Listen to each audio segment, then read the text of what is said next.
প্রধানমন্ত্রীকে শুভেচ্ছা জানালেন শিল্পীরা। দ্বাদশ জাতীয় সংসদ নির্বাচনে নির্বাচিত হওয়ার জন্য প্রধানমন্ত্রী শেখ হাসিনাকে শুভেচ্ছা ও অভিনন্দন জানিয়েছেন শোবিজের শিল্পীরা। মঙ্গলবার নবনির্বাচিত প্রধানমন্ত্রীকে শুভেচ্ছা জানাতে শিল্পীরা গণভবনে যান। এ সময় প্রধানমন্ত্রী শিল্পীদের খোঁজখবর নেন।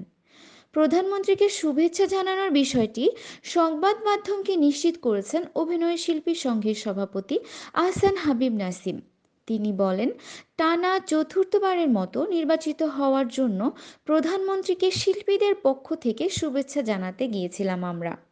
তিনি আবারও নির্বাচিত হওয়ায় তাকে আমরা আন্তরিক অভিনন্দন জানিয়েছি।